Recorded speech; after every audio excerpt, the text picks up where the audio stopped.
Hello hi friends, আপনারা জানেন government of West Bengal প্রত্যেক বছর সমস্ত ছাত্রীদেরকে কন্যাশ্রী K1 এবং K2 টাকা প্রদান করে।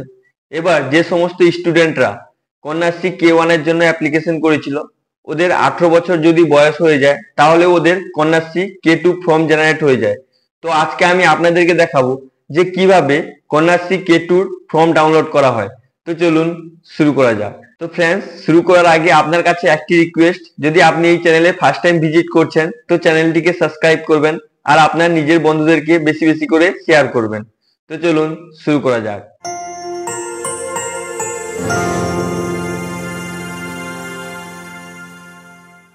তো ফ্রেন্ডস, প্রথমে আপনি কি করবেন, আপনি আপনার কম্পিউটারে যে কোনো ব্রাউজার ওপেন করে নেবেন। যেমন আমি ক্রোম ব্রাউজার ওপেন করে নিচ্ছি।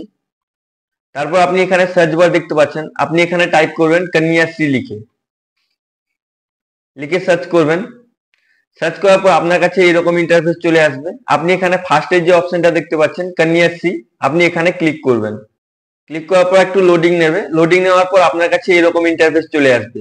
আপনি এটাকে ভালো করে দেখে নেবেন। দেখে নেওয়ার পর আপনি এখানে দেখতে পাচ্ছেন ইন্ট্রা লগইনের অপশন আছে। আপনি কি করবেন, এখানে ক্লিক করবেন।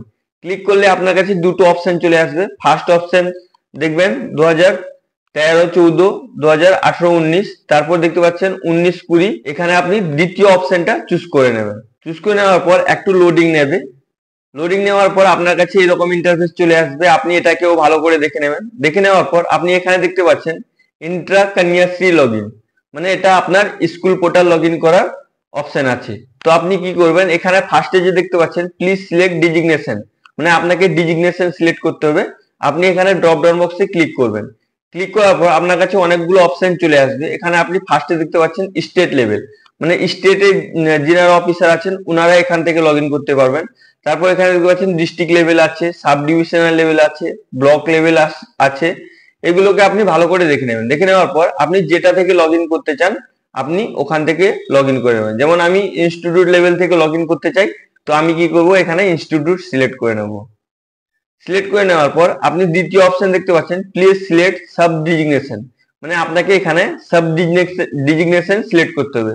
তো আপনি কি করবেন, এখানে ড্রপ ডাউন বক্সে ক্লিক করবেন। ক্লিক করার পর আপনার কাছে তিনটা অপশন ওপেন হয়ে যাবে। এখানে ফার্স্টে দেখতে পাচ্ছেন head of the institute, HOI, college, এটাকে আপনি ভালো করে দেখে নেবেন। দেখে নেওয়ার পর আপনি যেখান থেকে লগইন করবেন আপনি ওটা সিলেক্ট করে নেবেন। সিলেক্ট করে নেওয়ার পর আপনি আপনার স্কুলের আইডি পাসওয়ার্ডটা এন্টার করে দেবেন। এন্টার করে দেওয়ার পর এখানে যে ক্যাপচাটা দেখতে পাচ্ছেন ওই ক্যাপচাটা দেখে দেখে আপনাকে এখানে ফিল করতে হবে। যদি আপনি এই ক্যাপচাটা বুঝতে না পারেন তাহলে আপনি এখানে দেখতে পাচ্ছেন রিপ্লেসের অপশন আছে, আপনি এখান থেকে ক্যাপচা রিপ্লেসও করতে পারবেন। তো আমি যেমন বুঝতে পারছি তো আমি এই ক্যাপচারটি এখানে ইনপুট করে দেবো। ক্যাপচার দেওয়ার পর আপনি এখানে দেখতে পাচ্ছেন লগইনের অপশন আছে। আপনি কি করবেন, এখানে লগইনে ক্লিক করবেন। লগইনে ক্লিক করার পর আপনার কাছে এরকম ইন্টারফেস চলে আসবে। আপনি এখানে দেখতে পাচ্ছেন ওটিপি ভেরিফিকেশন, মানে আপনার স্কুল পোর্টালে যে ফোন নাম্বারটি লিংক করা আছে, মানে আপনার কন্যাশ্রী পোর্টালে যে ফোন নাম্বারটি লিংক করা আছে ওই ফোনে একটি ওয়ান টাইম পাসওয়ার্ড যাবে। আপনাকে ওই পাসওয়ার্ডটি এখানে দিতে হবে। আপনি কি করবেন, আপনার ফোনে যদি ওটিপি চলে আসে তাহলে আপনি এখানে ওটিপি এন্টার করে দেবেন।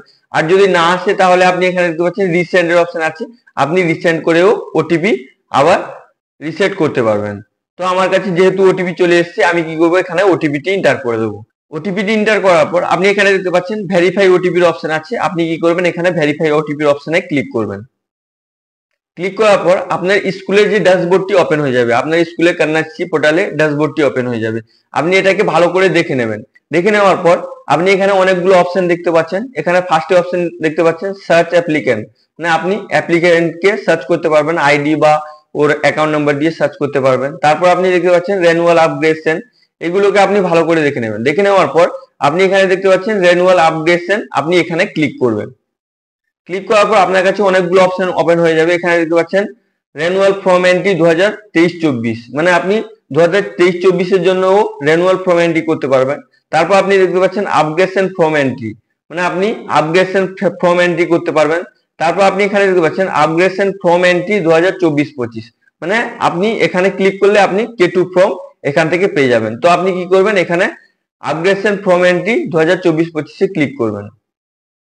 ক্লিক করার পর আপনার কাছে এরকম ইন্টারফেস চলে আসবে। আপনি এখানে দেখতে পাচ্ছেন লিস্ট অফ অ্যাপ্লিকেশন আপগ্রেডেশন।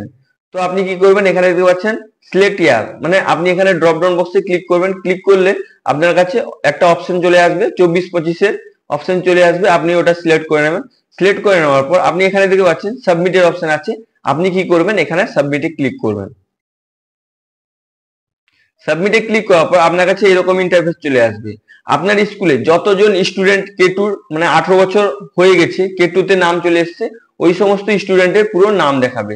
আপনি এটা ভালো করে দেখে নেবেন। দেখে নেওয়ার পর আপনি এখানে দেখতে পাচ্ছেন সিরিয়াল নাম্বার দেখাবে, অ্যাপ্লিকেশন আইডি দেখাবে, তারপর অ্যাপ্লিকেন্ট নেম দেখাবে, ডেট অফ বার্থ দেখাবে, ক্লাস দেখাবে, ফাদার্স নেম দেখাবে, মোবাইল নাম্বার দেখাবে, ট্রান্সফার দেখাবে, মার্কস মানে আপনি এখান থেকে যদি কোনো মেয়ে বিয়ে করে নেয় বা স্কুল ড্রপ আউট স্টুডেন্ট আছে, ওটা এখান থেকে আপনি ওদেরকে রিজেক্ট করতে পারবেন, ফর্ম এন্ট্রি করতে পারবেন। এবার এখানে দেখতে পাচ্ছেন পিডিএফ, মানে আপনি K2 ফর্ম ডাউনলোড করার জন্য আপনি কি করবেন এখানে পিডিএফ এ ক্লিক করবেন। পিডিএফ এ ক্লিক করার পর আপনার K2 ফর্ম সাকসেসফুলি ডাউনলোড হয়ে যাবে। এইভাবে আপনি যে সমস্ত স্টুডেন্টের K2 ফর্ম এসছে আপনি ওদের ফর্ম ডাউনলোড করতে পারবেন।